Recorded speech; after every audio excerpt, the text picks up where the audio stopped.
A hidden gem on Lakeshore Drive and 19th Street. All right, here we go. This 3 o'clock hour. Cedric Golden, longtime friend, and also a part of the Austin American Statesman, covers University of Texas, of course, with Paul Craig, David Smoak, SicEm365 Radio. So the dust settles a little bit, Cedric, after yesterday about this time. What is it 100% all in, completely? Yes, this is a great idea in Austin, Texas. People are all over the place on this. Some of them think it's a great idea, but others think, why do you rock a boat that you're the captain of? I mean, do you really want to go over to the SEC and bump heads with LSU and Alabama and Aggie and all of those guys, or do you want to stay in the conference?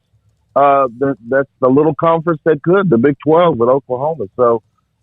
It's a lot of varied opinions. I do believe that the Aggie fan base, by and large, would prefer to still be the only school from Texas in the SEC, and the AD Ross Bork said as much yesterday.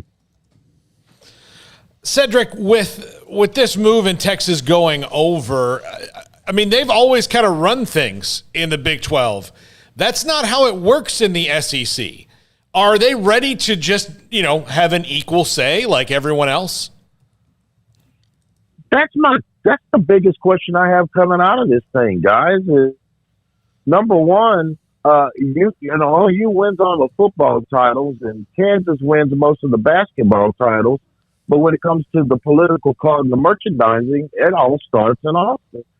That wouldn't be the case in the SEC. You got to deal with Tuscaloosa and Baton Rouge and Athens and College Station and Gainesville. So for me, is it a money grab? It feels that way. And anytime there's something this big that comes around, like it did 10 years ago with the realignment stories, it's always about the dollars.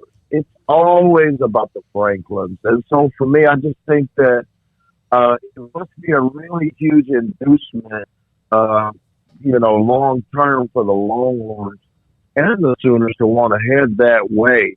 I know the SEC TV contract is with CBS and ESPN. It's a 10-year, $3 billion deal. I mean, that is just monstrous money.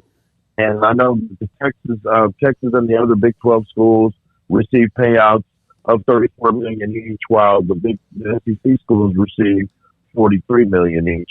Now, if I'm the SEC guys and Texas calls, I'm answering that call. That is a giant in merchandising and fan interest and political clout and money. But if I'm Texas, I'm like, you know what? I've only played in 2 championship games since 2005. What about moving to the SEC? Makes me think that that's going to improve. And to that, I would say it's not. So this feels like more of a money move than a winning move. Cedric, have you missed Aggies fans? I'm sure you still get them in your mentions, but are you gearing up to get a lot more of them in your mentions? Oh man, you never have enough Aggie fans. I do Louis Valina's show every Friday in College Station, so my mentions are always chock full of Aggie fans who always remind me that I said once upon a time that TCU was an upgrade over A&M in the Big 12. But what they don't remember is that A&M was going 7-5 every year when I said it, and TCU was winning Rose Bowls. So, they are having recency bias now. And you know what? The Aggies have done well over there. But let's all keep it real. They've lived off that SEC reputation for a while as well. They haven't really won. They haven't been in the CFP, and they haven't made as much noise as they could. It's easy to chant SEC, and Nick Saban's winning championships every year. I think a lot of teams in the SEC do that. On occasion, somebody else might win it, like LSU or whoever, Auburn, or what is it, Paul, Florida. It's been a while for Florida, though, with Tebow and company and Urban Meyer. Cedric, I don't think this is even going to get to a point where politics can get this out of the whatever lane it's in. Do you? No, because when you think of politics, and we're already hearing the stories, the Aggies want no part of A&M in the SEC. They got out of Texas' shadow and they went and made a name for themselves. But you know what? If the Longhorns are going into the SEC, then once again the Aggies are going to be overshadowed. And the only way to change that is to kick Texas's butt in recruiting and on the football field. Politics is always going to have a big say in this.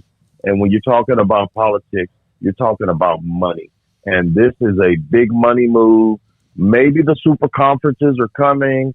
I could see an SEC where you have LSU, Texas, OU, Arkansas A&M, the Mississippi schools, and Missouri in the West. And then in the East, you'd have Alabama, Auburn, Kentucky, Tennessee, Vandy, Georgia, Florida, South Carolina.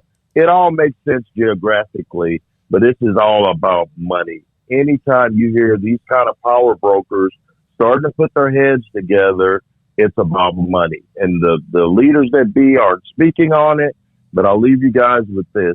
If you're driving a fire truck through town and you see smoke coming out of a building, do you stop and see what's smoking, or do you keep driving? Where there's smoke, there's always fire. Cedric, how long do you think it would take Steve Sarkisian to be competitive in the SEC? I don't know. I might be out of the business by then. I'm not sure, guys. I'm not sold on him as a great winner in the Big 12, so don't even get me started on the SEC. What has he ever proven as a head coach?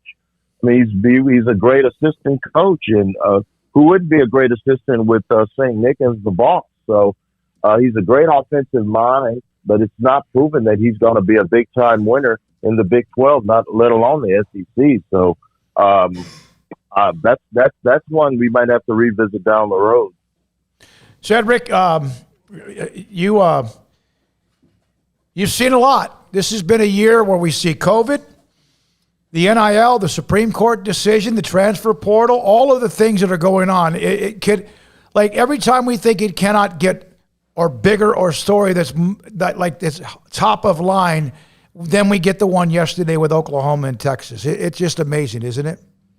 It's amazing. It's out of nowhere, and it's real. I think it's a real possibility. And actually, guys, it's good to be talking about real sports and not talking about viruses and COVID, even though that isn't going away. It's just my fervent hope, whatever happens, that we'll see filled stadiums this fall. That's what I'm looking forward to the most. Cedric, what do you think Bob Bowlesby's thinking right now? He's thinking he shouldn't have given out his cell phone number, I think, because it's been ringing off the hook. I think Bob Bowlesby's done a really good job, and I talked to him at Jerry World during the deal, and you guys were up there at Media Days. I think he's done a really good job considering schools got their money. He came through a big-time crisis with COVID. Big 12 was the first to announce they were playing, and they got football in. So for me, that was a feather in his cap. And now he's looking at having to save his conference, because if those two leave, it's going to be tough to hold this thing together. Yeah, and I'm of the opinion, and I know you'll focus mostly about Texas, but the Austin American-Statesman also writes about the state, is that, and Craig and Paul have discussed this to start the show, if this happens, when this happens, everybody left, they don't need to piece something together. To me, they need to let it die and go find and fend for themselves and do what's best for each specific school. What do you think? I completely agree.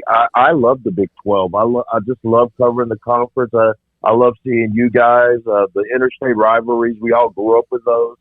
But if I'm Baylor or Oklahoma State or Texas Tech, I'm not looking at the Conference USA or any of that. I'm looking to jump onto the Big 10 or the Pac-12 or the ACC, one of those big conferences that are going to be running things in this new world order that we're going to be looking at if Texas and OU leaves. I think those smaller conferences might get eaten up when these big conferences decide.